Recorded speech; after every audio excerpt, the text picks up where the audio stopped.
చేయాలి. Life nothing but surrender your feelings.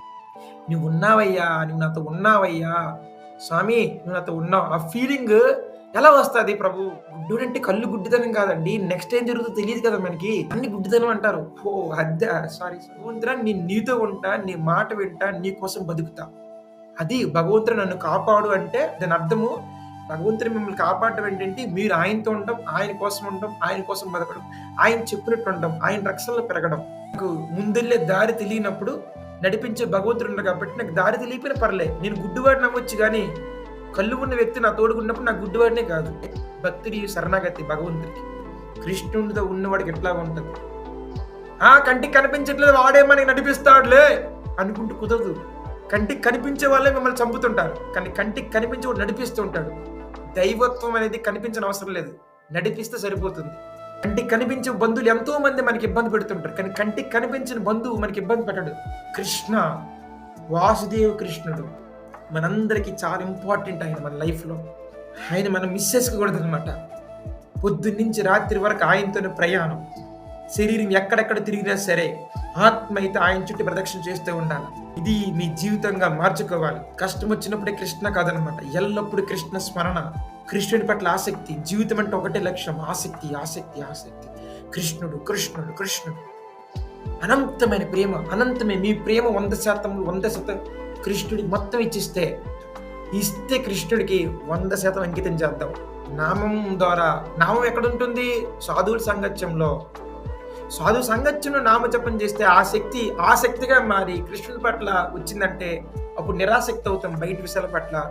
అదే మీకు నిజంగా పవిత్రతనిచ్చేది. ఎప్పుడైతే మనం భగవంతుడి యొక్క బోధన చేస్తామో మనము చాలా పరిశుభ్రంగా ఉండాలి. చెప్పాలంటే ఒక అద్దంలాగా మెరుస్తూ ఉండాలి. అలా క్లీన్గా ఉందనుకోండి, అప్పుడు ఆ సూర్యకాంతిని మీరు పక్కింటి కూడా ఇవ్వచ్చు అనమాట. అదే అద్దం పైన దుమ్ము ఉందనుకోండి, పక్కింటి కూడా వెళ్తానమాట.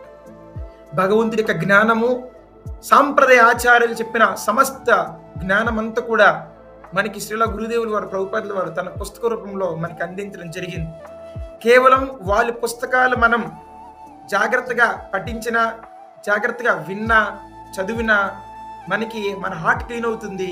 ఎప్పుడైతే మన హృదయం క్లీన్ అయిందో అప్పుడు మనము ఆ దివ్య జ్ఞానాన్ని మనము ప్రతిబింబంలాగా అందరికీ ప్రసారింపచేస్తాం. బృందావనం అంటే ఆసక్తి. అంటే ఏంటి ప్రభు ఆసక్తి? బృందావనం అంటే ఆ చిన్న చిన్న గోపబాలురులు కృష్ణుడితో ఆడుకోవాలని, ఉండాలని, టైం స్పెండ్ చేయాలని ఆసక్తి. పెద్ద పెద్ద యశోదమ్మలు వాళ్ళ ఫ్రెండ్స్ అందరూ వాళ్ళ ఇంట్లో పిల్లన్నప్పుడు కూడా యశోదమ్మ కొడుకే కావాలని చెప్పి ఆ యశోదమ్మ ముద్దులు కనుక కృష్ణ భగవానుడితో ఉండాలని వారికి ఆసక్తి. ఈ నందమహారాజు ఉపనందులు వాళ్ళందరూ ఫ్రెండ్స్ కలిపి కృష్ణుడితో ఉండాలని ఆసక్తి. ఇంక వీళ్ళందరితో మించి ఇంకా గొప్ప ఆసక్తి గోపీజన వల్ల ఆ గోపికలు కృష్ణుడితో ఉండాలని ఆసక్తి. ఇంకా కృష్ణుడు ముందుకు వెళ్ళిన కొలది అక్కడ చెట్లు కృష్ణుడి కోసం చల్లగాలి వీసి కృష్ణుడికి నీడనివ్వాలని ఆసక్తి. అక్కడ యమునా నది ప్రవాహం ఆ కృష్ణ భగవాన్ కోసం మంచి మ్యూజికల్ సౌండ్తో అందంగా యమునా నది కృష్ణుడికి సేవ చేయాలని ఉండాలని ఆసక్తి. సకల జీవరాశులు ప్రతి జీవరాశులు బృందావనంలో అందరికీ ఒకటే ఆసక్తి. కలియుగంలో మరి ఆసక్తి ఎట్లా ప్రభుజీ? అంటే బృందావనం వెళ్ళాలా? అక్కడ బృందావనం వెళ్తే ఏం ఆసక్తి ఉంటుంది? అక్కడ ఎవరైనా చూపించే ఆసక్తి, లేకపోతే బిల్డింగ్లు చూస్తే మనకి అర్థం కాదు. మరి అదే ఆసక్తి కృష్ణుడి పైన ఉన్న ఆసక్తి మనకి రావాలంటే కలియుగంలో ఒకటే దిక్కు. ఈ సాధనకి సాధువులు కృప తోడవుతుంటుందో, గురు కృష్ణ వైష్ణవ కృప. ఆ కృపయే మనకి భగవంతు నామం బాగా చేసే అవకాశం ఏర్పడుతుంది. కాబట్టి గోపికలు ఉదయం ఉన్న ఆసక్తి, ఆ ప్రజలందరూ వ్రజజన వాసులందరూ ఆసక్తి కృష్ణ అయితే ఆ యొక్క ద్వాపరయుగంలో, ఈ కలియుగంలో ఈ ఉదయం తరగతులను ఆసక్తి మీరు ఎంత పెంచుకుంటే అంత పవిత్రమైపోతుంటారు. ఇది ఖచ్చితంగా జరుగుతుంది. చిన్నప్పుడు ఆట వస్తువులపై మోహం ఉంటే వయసు పెరిగే కొలది శరీరం పైన వ్యామోహాలు, తర్వాత ఆ బై ప్రొడక్షన్ మీద వ్యామోహాలు. చిన్నప్పుడు వ్యామోహం ఉండదు, వయసు పెరిగే కొలది వ్యామోహాలు ఎక్స్పాండ్ అవుతుంటాయి. ఆసక్తి అనేది మీకు మాయ మిసుట్లా చేస్తుంది అనమాట. చిన్నప్పటి నుంచి మరణించినంత వరకు మీరు కృష్ణుని ఇచ్చుకుంటూ వెళ్తే మీరు సరిగ్గా ఒక యంగ్ వయసు వచ్చినప్పుడు కూడా మీరు స్త్రీకి కానీ పురుషుడికి కానీ అట్రాక్ట్ కారు. అండ్ ఎందుకంటే మీకు ఆసక్తి కృష్ణుడే. తర్వాత పెళ్ళైనా పిల్లలు వచ్చినా సరే మభ్యపడిపోయారు అనమాట మాయా మోహ కుటుంబ బంధాలతో, డీప్గా ఏడుపులతో. ఎందుకంటే కృష్ణుడు ఆసక్తి. బయట మీరు యాక్టివిటీ జరుగుతుంది గానీ, బట్ ఆసక్తి మాత్రం లోపలంతా కృష్ణుడే. ఎప్పుడంటే చిన్నప్పటి నుంచి కృష్ణుడి పట్ల ఆసక్తి పెరుగుకుంటే. అందుకే జీవిత లక్ష్యం ఏంటంటే ఆసక్తి. నామం ద్వారా నామం ఎక్కడుంటుంది? సాధువుల సాంగత్యంలో. అందుకే సాధు సంగత్యంలో సంకీర్తన మనం చేసాం ఎర్లీ మార్నింగ్. సంకీర్తన ఎవరైతే ఎక్కువ చేస్తారో వాళ్ళ శరీరం కాదు నాకు తెలిసిపోద్ది. నేను శరీరం కాదు అని తెలిసిపోయిందనుకోండి, మీకు ఆత్మ తెలిసిందనుకోండి, మీరు చాలా ఫ్రీగా ఉండొచ్చనమాట. ఎక్కడైతే ఇంట్లో వాళ్ళందరూ, ఇంట్లో పిల్లలు, పెద్దలు అందరూ కలిపి ఒకటే ఆసక్తి పెంచుకుంటారో అది బృందావనం. బృందావనం అంటే ఆసక్తినే బృందావనం అంటారు. కృష్ణుడి పట్ల ఆసక్తినే ఏమంటాము? బృందావనం. భగవద్గీత పరిచయం పెరగాలంటే మీరు భగవద్గీత ఎక్కువ స్పెండ్ చేస్తే భగవంతుడితో మీకు అప్పుడు మీ పరిచయం పెరుగుద్ది. ఎప్పుడైతే పరిచయం పెరిగిందో జీవితం సులభం. కొత్త వ్యక్తులతో ఉన్నారనుకోండి కొంచెం డౌట్‌గా ఉంటాం. ఇప్పుడు ప్రజలందరికీ భగవంతుడు డౌట్ అనమాట. ఉన్నాడో లేడో, కాపాడుతాడో లేడో, బెటర్ వేరే మతంకెళ్ళిపోతాం. దీన్నేమంటారు? అంటే పరిచయం పెరిగిందా? డౌట్‌తో ఉన్నారా? డౌట్ అనమాట. ఏదో పూజ చేస్తాం దేవుడు గుడిలో ఉంటాడు. నా గుండెలో ఉండడు. ఓన్లీ గుడిలో ఉంటాడు. నా గుండెల్లో దేవుడి మాట పక్కన పెట్టేస్తాం. నువ్వు తినగరంటే తినేస్తా ఉంటావు. సో, గుండెల్లో మాటని మనం పక్కన పెట్టి, గుడిలో దేవుడి మీదకెళ్ళిపోతుంటాం. గుడిలో దేవుడు ఏం మాట్లాడతారో మాట్లాడ్డు. ఆ గుడిలో దేవుడే నీ గుండెల్లో నుండి మాట్లాడుతుంటే వినబడట్లేదు నీకు. ప్రతి క్షణం డౌట్. కాపాడుతాడో లేదో. కాపాడుతాడు. ఇలా చేస్తే కాపాడుతున్నామా లోపలే చెప్తాడు. తప్పు చేయకమ్మా జాగ్రత్త గురించి చెప్తాడు. మనం పక్కనెట్టి గుడికెళ్ళి అడుగుతుంటాం. దీని అర్థం ఏంటంటే ఎవరికి కూడా భగవంతుడు సరిగ్గా పరిచయం లేదు. అసలు భగవంతుడు ఎలా పనిచేస్తాడో ఎవరికీ జీవులకు తెలీదనమాట.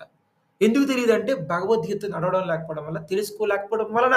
పొద్దున్నే నిద్రలేస్తున్నావు. ఎందుకు నిద్రలేస్తున్నావు? నేను కృష్ణుడితో ఫ్రెండ్షిప్ పరిచయం కోసం వెళ్తున్నా. ఈ 2 గంటలు ఆయనతోనే. ఎందుకు ఆయనతో నువ్వు? నీకు ఎవరు వెళ్ళమంటున్నారు నీకు? ఎందుకంటే నా ముందు జరిగేది ఆయనకొక్కడికే తెలుసు. నీకు తెలుసా? తెలీదా? కూర్చో మాట్లాడకు నువ్వు. ఏది ముందు జరుగుతుంది? ఏం కుటుంబానికి ఏం ముందు జరుగుతుంది? నీకు ఒక్క ముక్క కూడా తెలీదు. నువ్వేమో కృష్ణుడి దగ్గరికెళ్ళొద్దంటావా? కృష్ణుడికి అన్నీ తెలుసు. ఆయన అన్నీ తెలుసు. ఆయనతో ఉంటే మన జీవితం అండి. నువ్వు గుడ్డోడివి. నన్ను గుడ్డోడవంటావు. నన్ను గుడ్డోడంటావు. గుడ్డోడంటే కళ్ళు గుడ్డితనం కాదండి. నెక్స్ట్ ఏం జరుగుతుందో తెలీదు కదా మనకి. దాన్ని గుడ్డితనం అంటారు. అద్దా! సారీ. మరి ఇప్పుడు ఏం చేయమంటావు చెప్పు? ఎర్లీ మార్నింగ్ క్లాస్‌లో కూర్చుంటే మనకి భగవంతుడు మన చేయి పెట్టుకుంటారంట. ప్రభు చెప్పారు. రియల్లీ. మన ఫీలింగ్‌తోనే భగవంతుడిని ప్రేమిస్తాం. ఆ ఫీలింగ్‌తో నామజపం చేయాలి. Life nothing but surrender your feelings. నువ్వున్నావయ్యా, నువ్వు నాతో ఉన్నావయ్యా, స్వామి నువ్వు నాతో ఉన్నావు. ఆ ఫీలింగ్ ఎలా వస్తది ప్రభు? ఫీలింగ్ మార్కెట్‌లో అమ్మరు. సినిమా థియేటర్‌లో కామం అమ్ముతారు. సినిమా థియేటర్‌లో కామం, భయం, కోపం అమ్ముతారు. బట్ భగవంతుడి పట్ల ప్రేమ అనే ఫీలింగ్ ఎక్కడ అమ్ముతారు? ఈ ఉదయం తరగతిలో. ఒక వ్యక్తితో సంబంధం అంటే ఆయన అందంగా ఉంటే సరిపోద్దా ఏంది? ఆయన ఎవరు? ఆయన పుట్టే పూర్వత్రాలేంటి? ఆయన ఎంత ప్రేమిస్తారు మనల్ని? ఆయన ఎలా రక్షిస్తుంటారు? లేదా ఆయన దగ్గర ఎంత జ్ఞానం ఉంది? ఇవన్నీ ఆయన తెలుసుకుంటేనే థట్ ఈస్ కరెక్ట్ లవ్. అంతేగాని ఎంత అందంగా ఉందంటే బయట అయిపోద్దనమాట. సో, మీరు గుడికి వెళ్ళినా మీరు చూసిన మూర్తులు బయట అందం బాగానే మంచిది. పవిత్రం చేస్తుంది. కానీ అన్నిటికంటే ముఖ్యం కలియుగంలో కళ్ళుతో చూడడం కాదు కదా! క్లాస్‌కొచ్చి చెవులతో వినడం. ఈ లాజిక్ ఎవరు మిస్ కాకూడదు అంటున్నా. మీరు 1,00,000 గుడులకెళ్ళండి. మీకు భగవంతుడు అర్థం కాడు కలియుగంలో. జస్ట్ ఒక చిన్న క్లాస్‌కి రండి. జీవితం అంతా అర్థమైపోద్ది కృష్ణ.